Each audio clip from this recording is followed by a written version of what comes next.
कार्तिक का महीना, दामोदर मास, और ये भगवान की अविरल शिव महापुराण की कथा में शंकर भगवान की कथा कहती है। देवी जी के मंदिर में बैठने की जगह होती है, राम जी के मंदिर में बैठने की जगह होती है, दत्त के मंदिर में बैठने की जगह होती है, दुनिया के सारे मंदिरों में बैठने की जगह होती है, पर शंकर के मंदिर में बैठने की जगह नहीं होती। चारों तरफ इतना पानी पड़ा होता है कि अपनी साड़ी बचाकर और कपड़े बचाकर सावधानी से बैठना पड़ता है। और दूसरा व्यक्ति पानी शिव को चढ़ाने की जगह तुम पे चढ़ा के चले जाए, उससे पहले निकल कर अपने घर चले जाओ। शिव कथा कह रही है, अपने समय का अगर मंदिर तक भेज रहे हो, छोटे छोटे बच्चों को शंकर जी के मंदिर में एक लोटा जल चढ़ाने के लिए भेज रहे हो, छोटे छोटे बच्चों को धर्म की ओर भेज रहे हो, सवेरे सवेरे से चिल्लाकर जल चढ़ाकर अगर आ गए तो वो भी एक ना एक दिन तुम्हारे दरवाजे पर खड़ा मिलेगा। इसलिए तुम उसकी चौखट तक जाते रहो, उसके दरवाजे तक जाते रहो। खूब पढ़ाओ बच्चों, तुम्हारी कैपेसिटी जितनी है उससे दुगना बच्चों को पढ़ाओ। और बच्चों से भी कहेंगे तुम्हारी कैपेसिटी से ज्यादा तुम विद्या का अध्ययन करो, अपनी मेहनत करो, अपना कर्म करो, पर कर्म के साथ में धर्म को भी साथ लेकर चलो। मेहनत करते रहो और बाबा का गुणगान भी करते रहो कि मैं अकेला नहीं हूं, मेरे विद्या अध्ययन में मैं अकेला नहीं हूं, मेरे कंपटीशन एग्जाम में मैं अकेला नहीं हूं। भरचक मेहनत कर, पूरा कर्म कर और महादेव को अपने हृदय में बिठा कर रख। एक जेब में जैसे पैसा और मोबाइल रहता है तो दूसरी जेब में महादेव को लेकर चल। अपने साथ अपने दिल में अगर शिव है तो तुझे डूबने नहीं देगा। ये उसको बल। सज्जन और सती, ये तीन ऐसे होते हैं, एक संत, दूसरा सज्जन पुरुष जिसके हृदय में कोई कपट नहीं, कोई छल नहीं, कोई बेईमानी नहीं, कोई प्रपंच नहीं, सज्जन। और तीसरे नंबर पर है सती, पतिव्रता धर्म को पालन करने वाली एक स्त्री जो पति को परमेश्वर मानकर चलती। मांग कौन भरता है? जम के बोलो जरा, मांग कौन भरता है? आवाज नहीं आई मेरे को, जम के बोलो जरा। मांग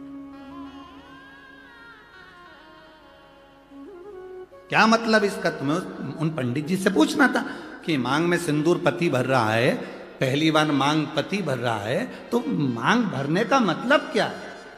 मांग कौन भरता है? पति। एक स्त्री, एक नारी चाहे कितनी भी नौकरी कर ले, दुनिया भर में कितना भी व्यापार कर ले, कितना भी काम कर ले, कितनी भी कमाई कर आ जाए, पर उसकी मांग की पूर्ति तो उसका पति ही करता है। वो पहले दिन से आखिरी तक। मांग भरना मतलब मांग की पूर्ति करना। तुझे दूसरे के आगे हाथ फैलाने की जरूरत नहीं है, तुझे दूसरी जगह पर जाने की जरूरत नहीं है। मैंने तेरी मांग भरी है, मांग जब पहली बार मैंने भरी है तो आखिरी तक तू जिंदा है, तब तक मैं तेरी मांग की पूर्ति करता रहूंगा, तेरी मांग भरते रहूंगा। तो चिंता मत करना। थोड़ी दुख, थोड़ी तकलीफ, थोड़ा कष्ट जिंदगी में आ सकता है, थोड़ी गरीबी जीवन में आ सकती है, थोड़ा सुख जीवन में आ सकता है, थोड़ा कष्ट जीवन में आ सकता है। कष्ट आए तो यह मत सोचना कि मांग कोई और भर देगा ना, मांग मैंने भरी है, मैं तेरा पति हूं। जिंदगी में कैसा भी दुख आएगा, मांग मैं ही भरूंगा, तुझे साथ लेकर चलूंगा और फिर अपन पार उतर जाएंगे। अपने को टेंशन नहीं लेना। मांग भरने वाला पति है, मांग पूरी करने वाला पति है। आप कितना भी व्यर्थ विचार करते में पड़ जाओ, पूर्ति करना। जब हम जन्म लेते हैं हमको नहीं मालूम रहता कि हमारे माता पिता कौन। जन्म लेने वाला बच्चा जन्म लेता है, बाद में उसको माता पिता का पता चलता है, पहले नहीं पता चलता।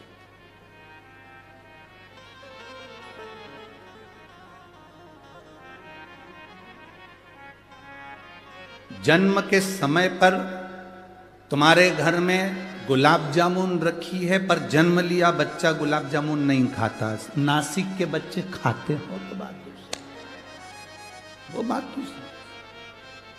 जन्म लिया बच्चा, तुम्हारे घर में बेसन कितना रखा है, गुलाब जामुन कितनी रखी है, मैदा कितना रखा है, रवा कितना रखा है, शक्कर कितनी रखी, गुड़ कितना रखा, घी कितना रखा। जन्म लिया बच्चा कुछ नहीं खाता, केवल जन्म लिया बच्चे के लिए जन्म के बाद सबसे जरूरी अगर कुछ होता है तो वो माँ का दूध होता है, माता का दूध। तुम्हारे यहां जन्म लिए बच्चे लड्डू पेड़ा खाएं तो बात दूसरी।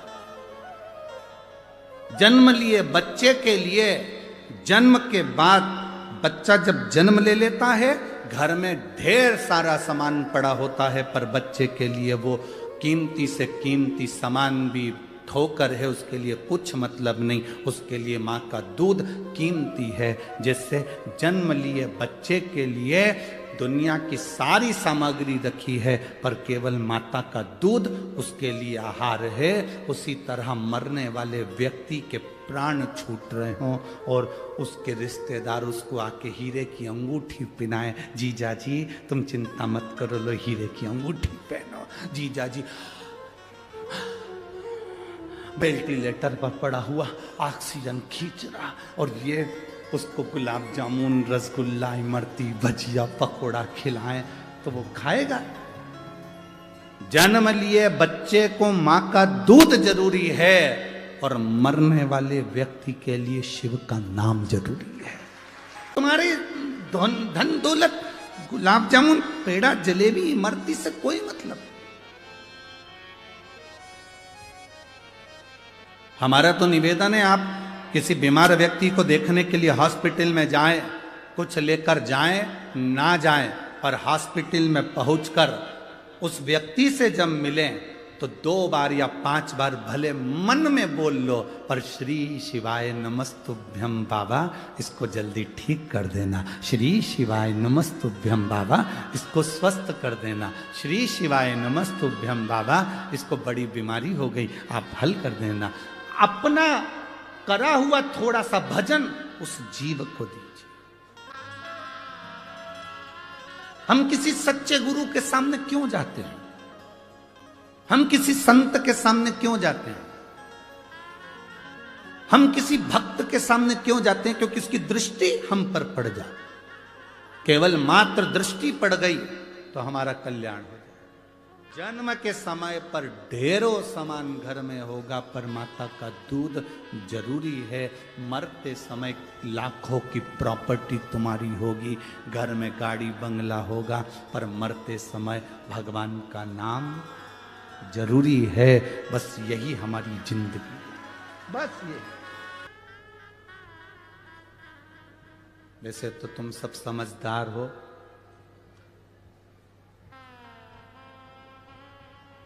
सुंदरता मतलब दिखावा, किसी दिखावे की ओर हमको नहीं जाना। और अमृत मतलब ज्ञान, उस ज्ञान को हमें लेना है। कई बहुएं दिखने की घनी सुंदर होए और मालूम पड़े 24 घंटा।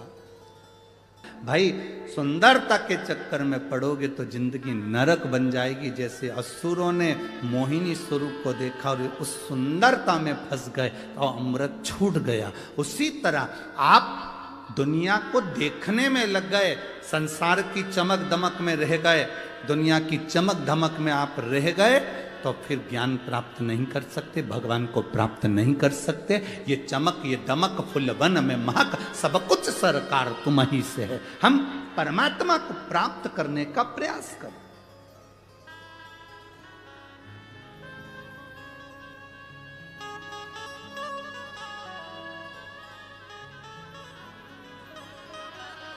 हम उस ईश्वर को प्राप्त करने का प्रयास करें। तारकासुर असुर था, राक्षस था। तारकासुर का अंत षडानंद कार्तिकेय के द्वारा होना था। असुर है, राक्षस है, वर मांगा था उसने, अगर मरूंगा पहले तो मुझे अमर कर दो। तो ब्रह्मा जी ने कहा अमर तो नहीं हो सकते, तो फिर वर दीजिए। क्या वर? मरूं तो शंकर भगवान के पुत्र के द्वारा मरूं। अच्छा, एक एक राक्षस को देख लो तुम, इनकी डिमांड बड़ी सुंदर थी। जितने जितने राक्षस थे इनकी डिमांड बड़ी सुंदर थी। अपन यहीं से उठाओ ना, पंचवटी से। रावण की बहन आई थी, आते से राम जी से कह रही थी, तुम सम पुरुष न मो सम नारी। तुम्हारे जैसा पुरुष नहीं हो सकता, मेरे जैसी नारी नहीं हो सकती। लक्ष्मण जी मुंडी घुमा के देखे, ऐसी कौन सी हीरोइन आई है, ऐसी कौन है? तुम सम पुरुष न मो सम नारी। लक्ष्मण जी ने देखा,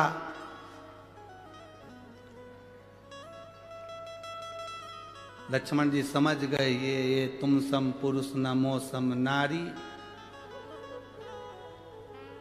और रावण के पूरे कुल पे चला देगी आरी। ये कोई साधारण नारी? अभी रुक जा। आते से कहा उसने, एक एक असुर को देखो, एक एक राक्षस को, उसने डिमांड कितनी सुंदर करी। डिमांड देखिए, उसने सूपनखा ने आते से कहा, तुम सम पुरुष न मो सम नारी। तुम्हारे जैसा पुरुष नहीं होगा, मेरे जैसी नारी नहीं होगी। क्या चाहती हो? बस मैं तुम्हें अपना बनाना चाहती हूं। दुनिया की पहली राक्षसी थी जो परमात्मा से सीधे जाकर कहती है, तुम मेरे हो जाओ और मैं तुम्हारी हो जाऊं। दुनिया की पहली राक्षसी थी जो भगवान के सामने जाकर कहती है कि तुम मेरे हो जाओ और मैं तुम्हारी हो जाऊं। मैं तुम्हारी पत्नी बनना चाहती हूं, तुम मेरे पति बन जाओ। हम किसी को कहेंगे नहीं, बस तुम समझ जाओ। भगवान से प्रार्थना करना, मेरा विवाह जहां हो मेरे माता पिता की मर्जी से हो और संस्कार घर में मेरा विवाह हो।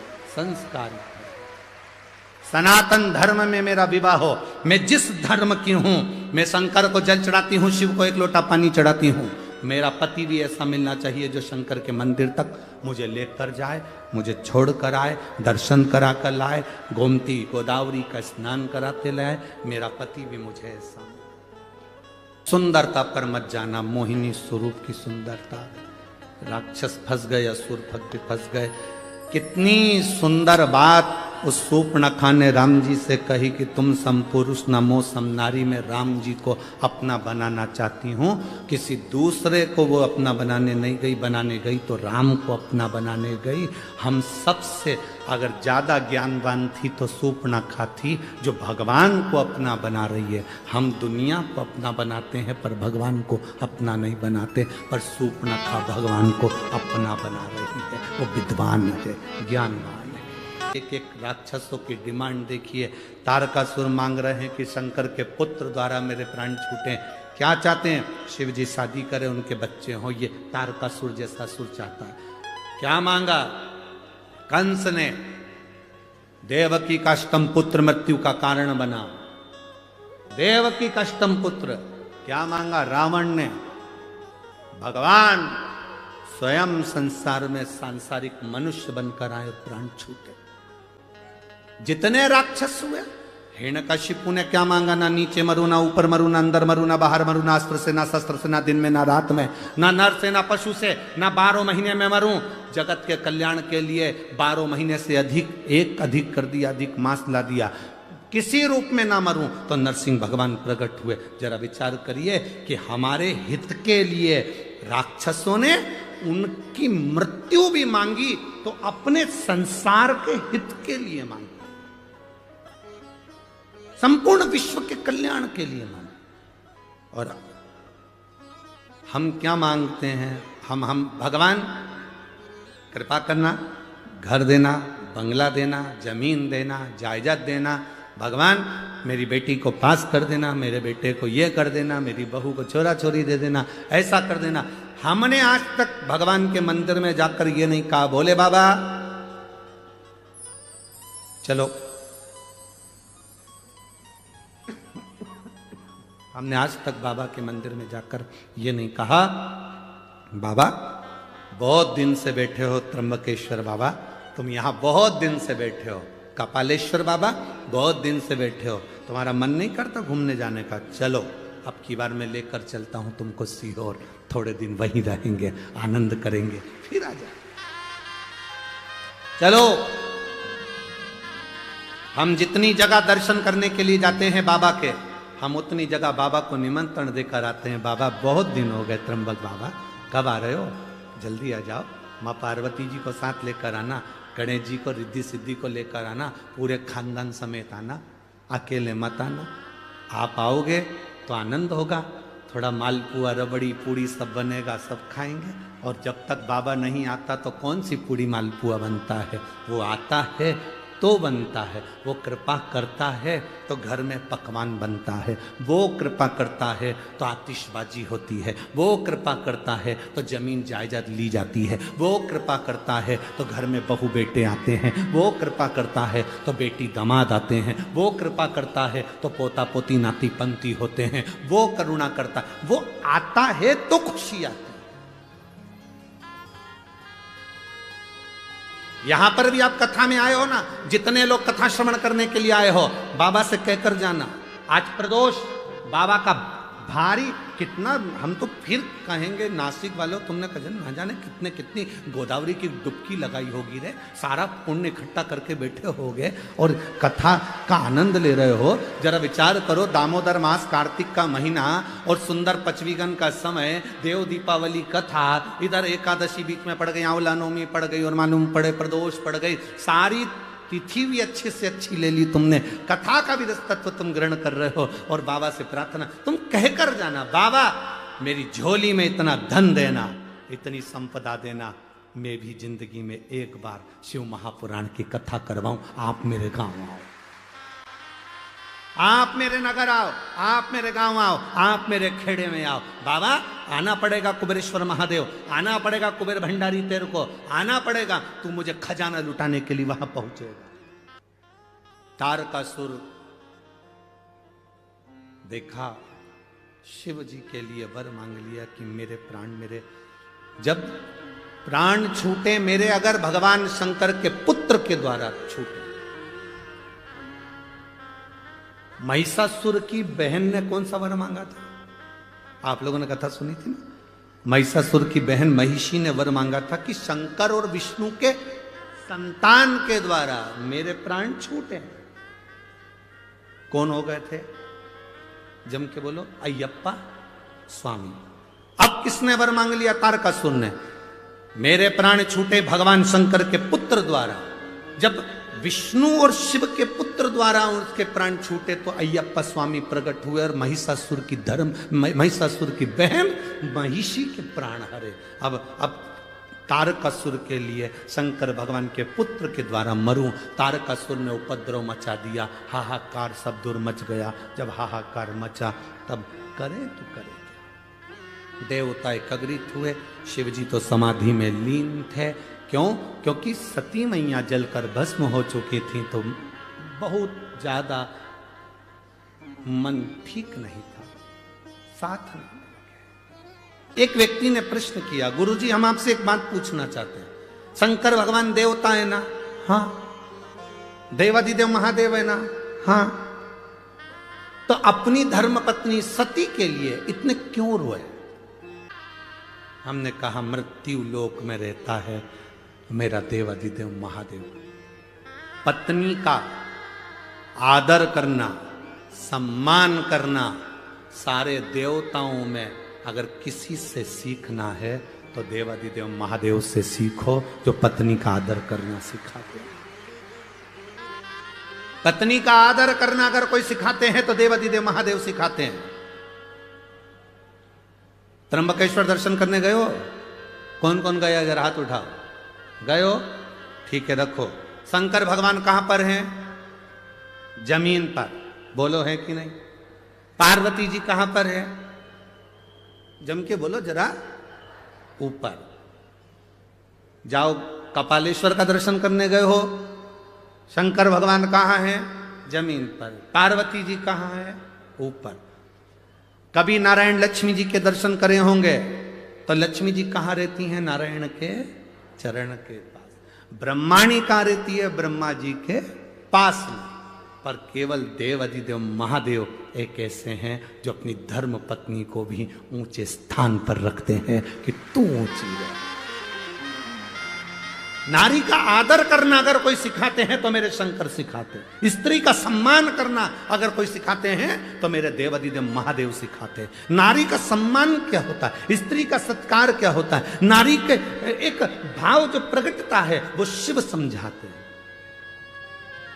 वो शंकर का।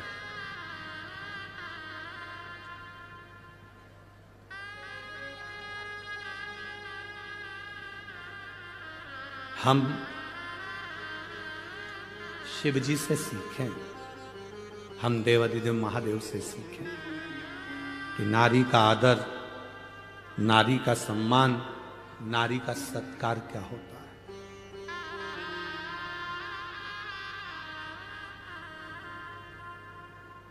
पत्नी मर गई, धर्म पत्नी चली गई, माता सती चली गई, शिव जी समाधि में लीन हो गए, तब साधना में लीन। आज के जमाने में पत्नी मर जाए तो पति दिमाग लगाना चालू कर देता, दूसरी किससे करूं।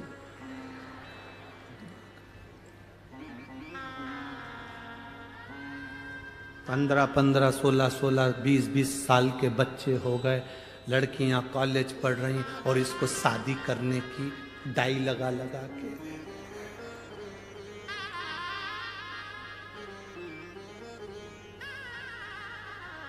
सब काला कर कुरा के और शादी की तैयारी कर रहा है। कितनी भी डेंटिंग पेंटिंग कर लो, उससे कोई फर्क पड़ रहा है। वो विचार कर रहा है कि मेरे को शादी करना। बेटी कॉलेज पढ़ रही है, बेटा कॉलेज पढ़ रहा है, उसको शादी। पत्नी चली गई, भगवान शंकर विवाह करने के लिए आतुर नहीं, भगवान शंकर तप साधना में डूब गए। यह हमारा शास्त्र कहता है। धर्म पत्नी के लिए शिव कितना आदर रखते होंगे सती के लिए कि नेत्र बंद करके बैठ गए। हजारों वर्ष निकल गए, शिव की समाधि नहीं टूटी। हजारों वर्ष उठना ही नहीं चाहते, क्या करेंगे।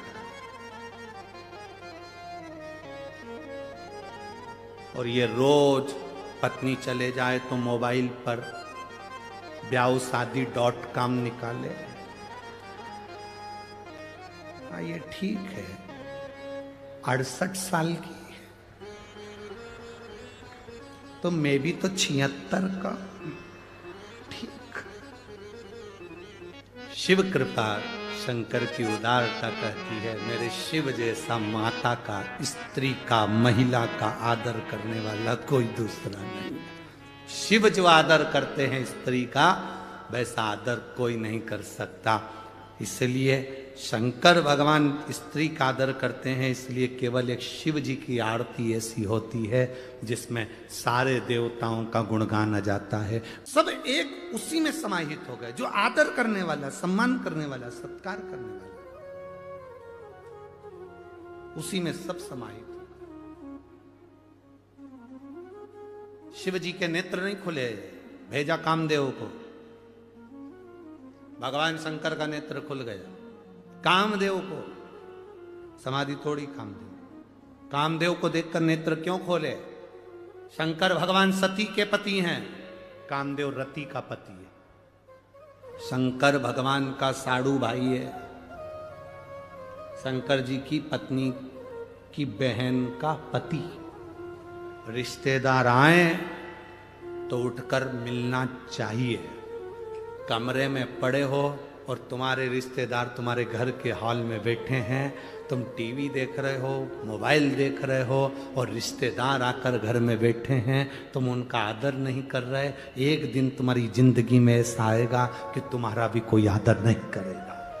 इसलिए रिश्तेदार आए, अपने कमरे से बाहर निकल कर आओ, आदर करो। सास के रिश्तेदार आए तो 4 बहुएं हैं तो चारों बहुओं को आना चाहिए। ससुर के रिश्तेदार आए, चारों बहुओं को निकल कर आना चाहिए। बड़ी बहू के रिश्तेदार आए तो तीनों बहुओं को निकल कर आना चाहिए। छोटी बहू के रिश्तेदार आए तो बड़ी बहुओं को निकल कर बाहर आना चाहिए। घर में शंकर के रिश्तेदार आ गए, कामदेव को भेजा समाधि तोड़ने के लिए। शिव जी नेत्र खोल लिए, क्योंकि मेरे धर्म पत्नी की बहन का पति आए।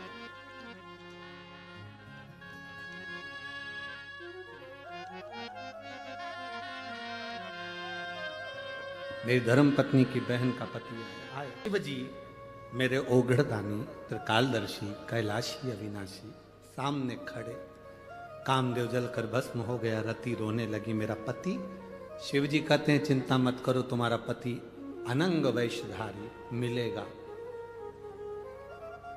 भगवान के पौत्र के रूप में तुम्हारा पति प्राप्त हो। क्यों चिंता करो, पुत्र के। इन्होंने तो नेत्र खोले, पर दुनिया के लोगों को थोड़ा सा शंकर भगवान के प्रति भाव उत्पन्न हो गया। नारद जी ने जाकर भगवान विष्णु से कह दिया कि मैंने कामदेव पर विजय प्राप्त कर ली, पर शंकर भगवान कामदेव पर विजय प्राप्त नहीं करे। मैंने विजय प्राप्त करी, पर शंकर भगवान कामदेव पर विजय प्राप्त नहीं करे। भगवान विष्णु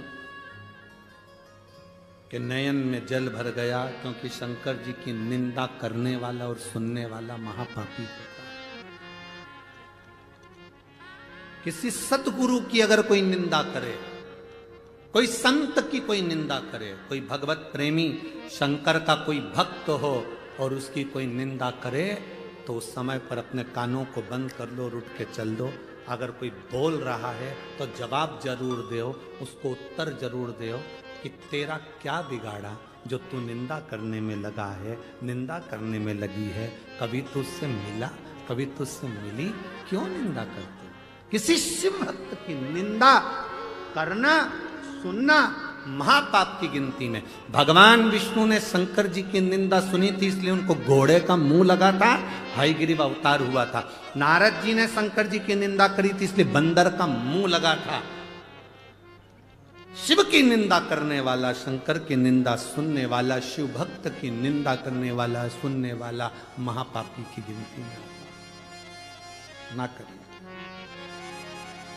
भला किसी का कर ना सको तो जम के बोलो जरा, बुरा किसी का मत करिए। आप अच्छा नहीं कर सकते, कोई बात मत करो, और बुरा तो ना करिए। अरे तुम क्या जानते हो, हम तो उनको अच्छे से पहचानते हैं, बहुत बेकार व्यक्ति। अच्छा, तेरे साथ क्या बेकार करा वो बताओ। बहुत बेकार व्यक्ति। उनके पास तो इतनी गाड़ी आ गई, इतना बंगला आ गया, इतनी दौलत आ गई, इतना धन आ गया, इतनी सत्ता आ गई। गाड़ी, घोड़ा, दौलत, सत्ता दिख रही है, पर उस व्यक्ति ने जो जमीन पे से धक्के खा खा कर जो आगे बढ़ा, उसकी मेहनत किसी को नजर नहीं आती कि वो कहां तक पहुंचा है। उसकी मेहनत दिखना चाहिए। कहां चक्कर में पड़े? क्यों? बहुत मिलेंगे तुमको शिव की निंदा करने वाले भी। हमें निंदा से मतलब नहीं, हमें शिव की भक्ति से मतलब रखना है, हमें शंकर के गुणगान से मतलब रखना, हमें शंकर के भजन से मतलब रखना है, इसके सिवा कुछ नहीं।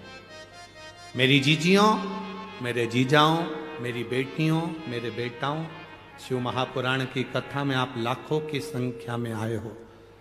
आज कथा का चौथा दिन है। कल कथा सुबह 8 बजे से 11 बजे तक हो जाएगी, टीवी पर 2 बजे से 5 बजे तक आएगी। निवेदन है, अगर झोली पसार कर आए हो ना, तो इतना सा अपने अंदर याद रखना कि हमें ना तो कभी शंकर की निंदा सुनना है और ना कभी हमें शंकर की निंदा करना है। हमसे बन जाएगा, हम लोटा भर जल चढ़े। शिव की निंदा भी न करना। अभी कई लोग ऐसे होते हैं जो शंकर जी की एक कहीं ने हमें वीडियो भेज दी थी, उसने कहा कि लोग त्र्यंबकेश्वर के लिए भी कह दिए। उसकी भी गणना कि हम नहीं जानते त्र्यंबकेश्वर क्या, हम नहीं जानते शिवलिंग क्या।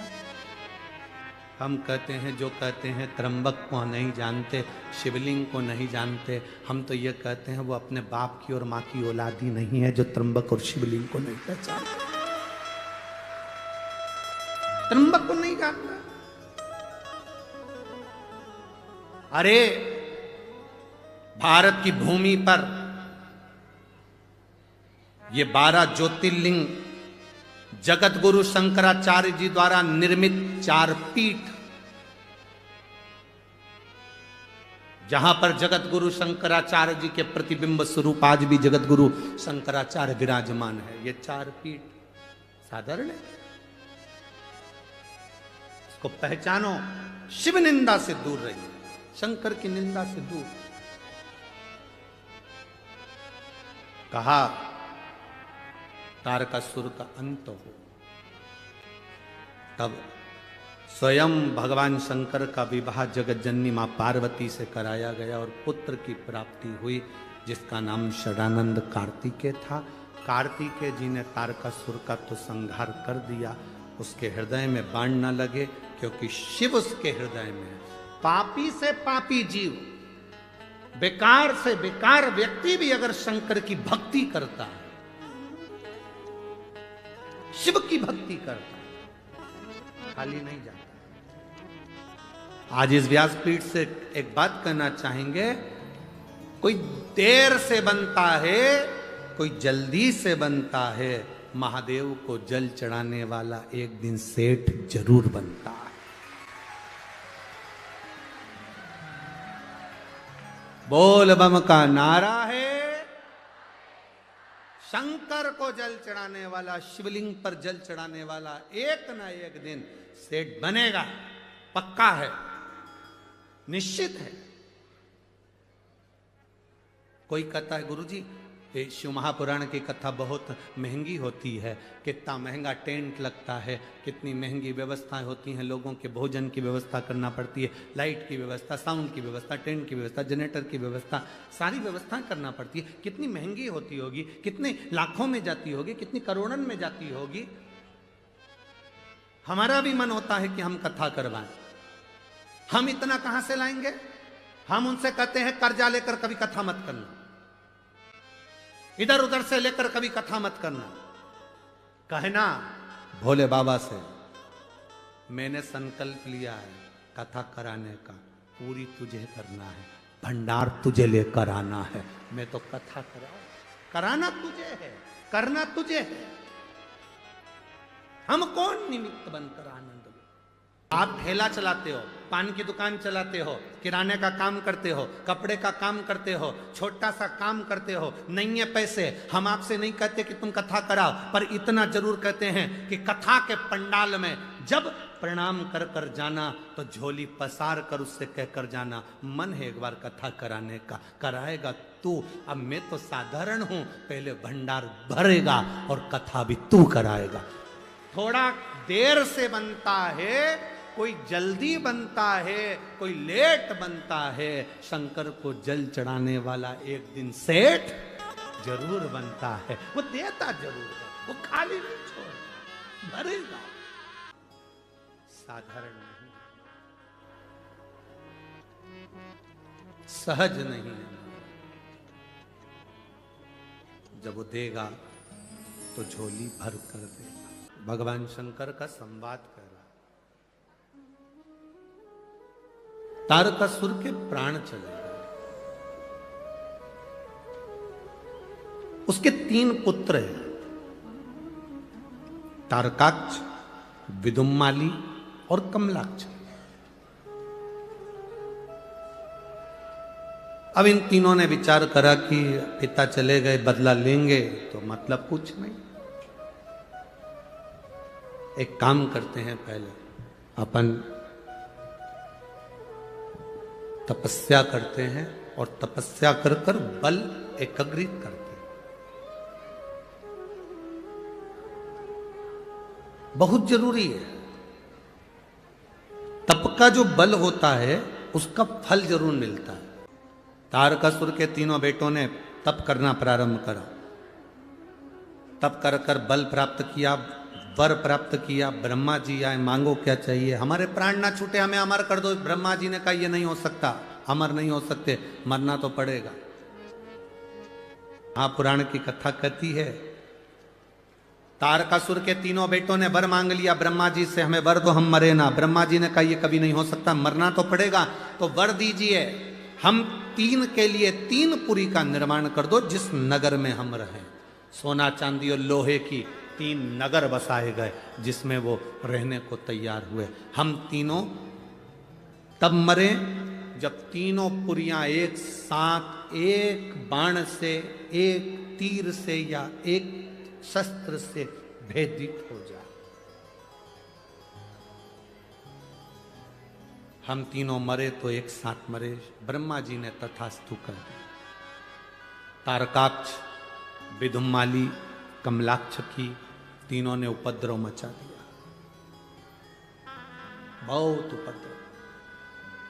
अब करे क्या? सारे देवता एकत्रित होकर भगवान शिव जी के पास में गए। बाबा बाबा बाबा ने कहा क्या बात है, इन तीनों को मारना है। शंकर भगवान बोले मैं इनको नहीं मार सकता, मैं मार ही नहीं सकता। कारण तारकासुर का नियम था शंकर जी के शिवलिंग की पूजन करना, उनकी आराधना करना। रावण का जैसे नियम था शिव जी की आराधना करना, कंस का जैसे नियम था शिव की आराधना करना, इंद्र का नियम था शिव की आराधना करना।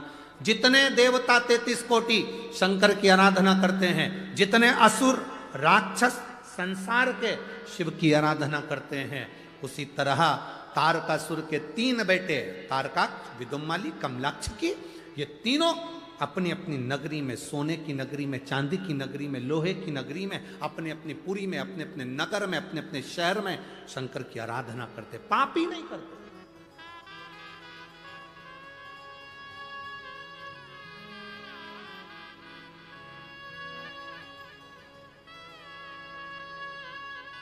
क्या करते हैं तीनों?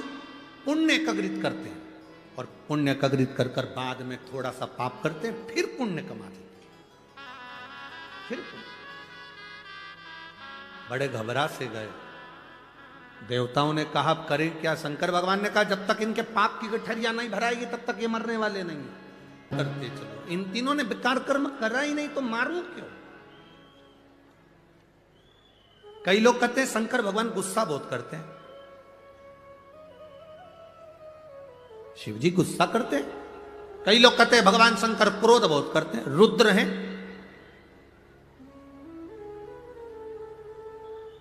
आपसे पूछें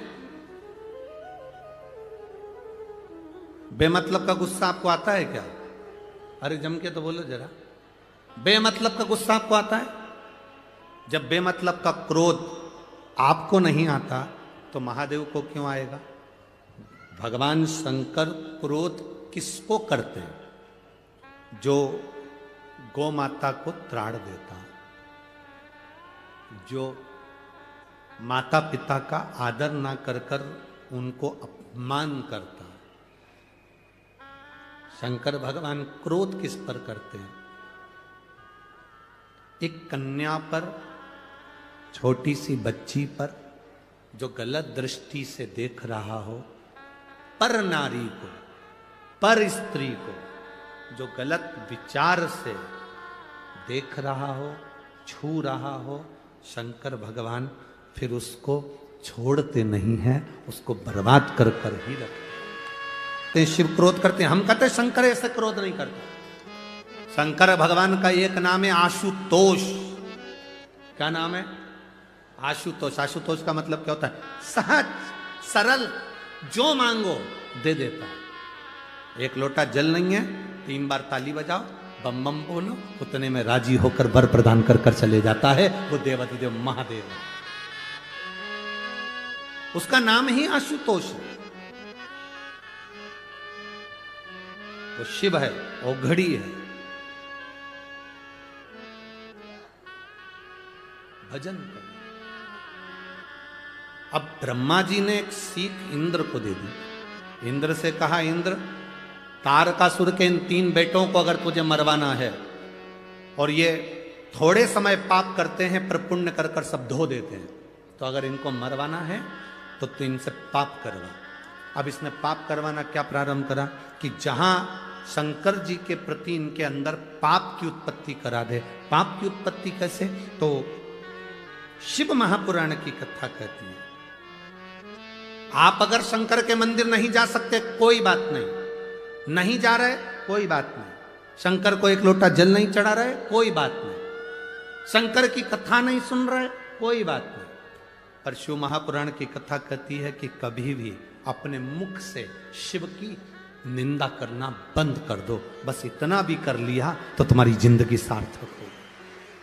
शिव महापुराण की निंदा ना करें, शंकर की निंदा ना करें, शिव भक्त की निंदा ना करें। शंकर का कोई अविरल भक्त हो उसके लिए कभी अपशब्द ना कहें। समझे दुनिया को दे देता है और लोग उसकी निंदा में लग जाएं। शिव भोला है, भोले की कभी निंदा ना करे। अपने घर में कोई व्यक्ति सीधा सरल होता है, बहुत सहज होता है, उसकी निंदा ना करे, उसके लिए अपशब्द ना, उसके लिए कभी आड़ा टेढ़ा ना करे, कभी ना, सहज रही निंदा। तारकासुर के तीनों बेटों ने जो निंदा करना प्रारंभ करा,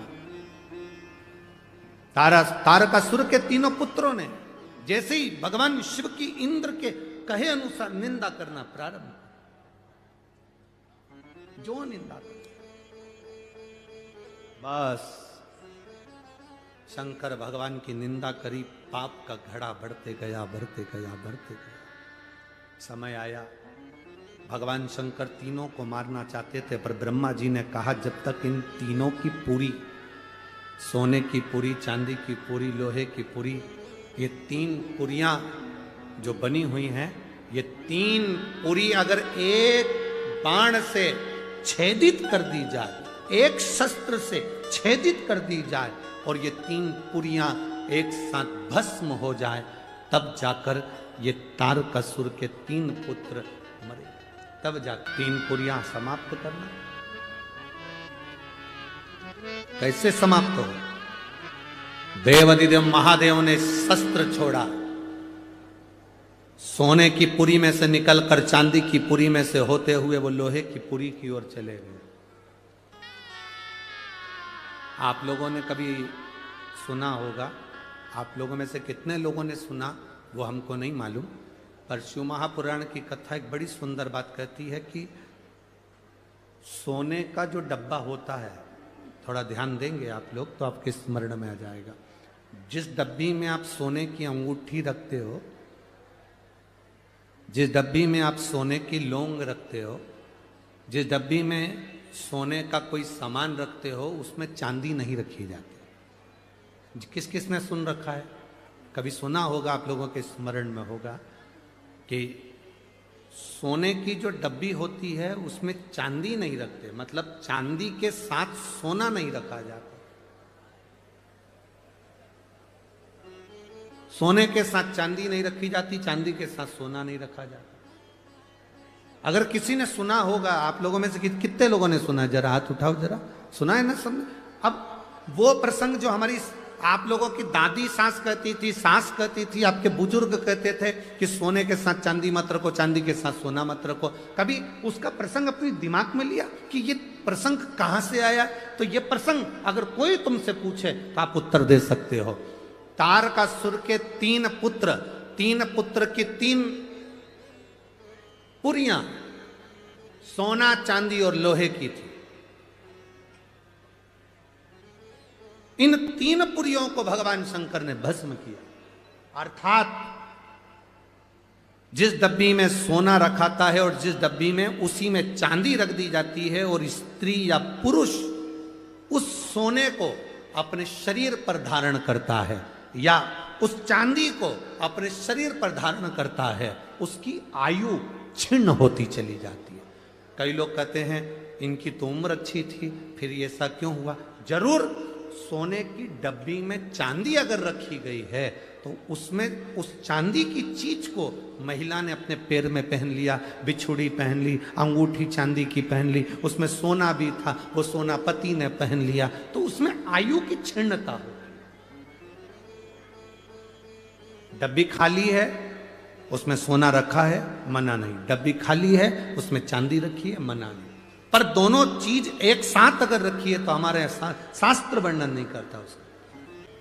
पांव की बिछुड़ी है, सोने की अंगूठी के साथ रख दी, ये हमारे यहाँ शास्त्र वर्णन है, उसका अलग कर दिया। आयु की क्षणता। अब कहा मन में आ गया। शिव जी ने साध कर बाण छोड़ दिया। 3 पुरियों को भगवान भोलेनाथ ने भस्म कर दिया। 3 पुरियों। अब 3 पुरी एक साथ भस्म हो गई। 3 पुरी को भस्म करा, इसलिए भगवान शंकर का नाम जम के बोलो त्रिपुरारी हो गया। क्या नाम पड़ा? 3 पुरियां तो भस्म हो गई, पर ये 3 असुर अभी हारे नहीं है। आक्रमण करा। देवादिदेव महादेव ने भी देवताओं से कहा, तुम सब पशु बन जाओ, मैं तुम्हारा पति बनता हूं। तुम सब पशु बनो, मैं पति बनता हूं। शंकर भगवान पति बनकर, पति का मतलब होता है भरण पोषण करने वाला, पति का मतलब होता है संभालने वाला, पति का मतलब होता है रक्षा करने वाला, पति का मतलब होता है तुम्हारे साथ संग रहने वाला, पति का मतलब होता है तुम्हारे कदम से कदम मिलाकर चलने वाला, उसको पति कहते हैं। शिवजी का नाम पशुपतिनाथ हुआ। बड़े नंदी का रूप लेकर 33 कोटि देवताओं को छोटा पशु बनाकर भगाया। शंकर भगवान ने तीनों असुरों को एक साथ इकट्ठा करा। तारकाक्ष, विदुमाली, कमलाक्ष इकट्ठे हुए। शिवजी ने अपने बड़े नुकीले सींग से तारकाक्ष, विदुमाली को जैसे ही मारा, कमलाक्ष की पीछे से निकलकर फरसा उठाकर शंकर जी का सिर काट दिया। शिवजी का सिर कटा।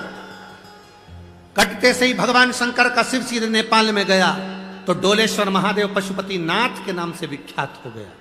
बोल पशुपतिनाथ भगवान की। धड़ पत्थर में नीचे दब गया। दबा।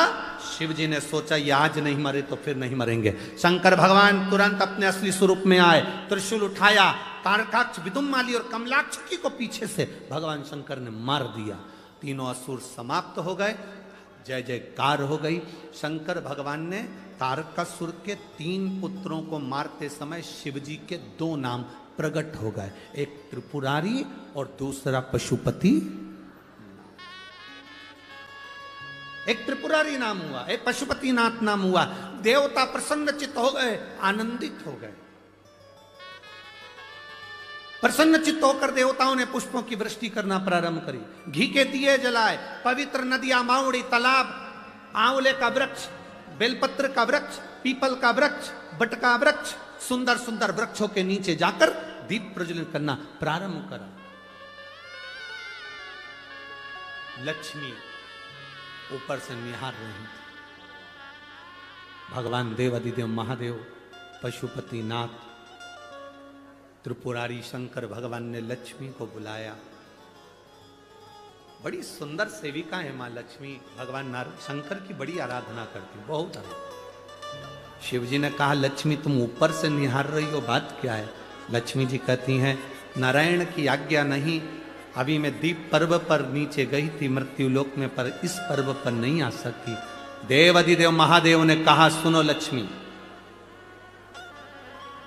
दीपावली के दिन संसार के मनुष्य दीप लगाकर अपनी दिवाली मनाते हैं। जिस दिन मैंने त्रिपुरासुर का संहार करा, त्रिपुरारी बना, आज सारे देवताओं ने दिवाली मनाई है। सुनो लक्ष्मी, जिसके दरवाजे पर दीप प्रज्वलित हो, उसी दरवाजे के 5 दीप वृक्ष के नीचे, तालाब, बावड़ी, नदी, कुआं के स्थान पर, किसी शिव मंदिर की चौखट पर, अपने घर के बाहर के चौक पर, तुलसी के क्यारे पर, जिसके द्वार से ये 5 दीप निकल कर जाएं, लक्ष्मी तो देव दीपावली के दिन उनके घर में प्रवेश करना, तो वर्ष भर निकल कर बाहर मत जाना, साल भर निकल कर बाहर मत जाना।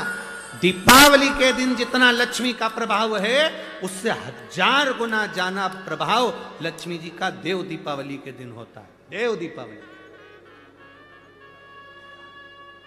बहुत प्रभाव।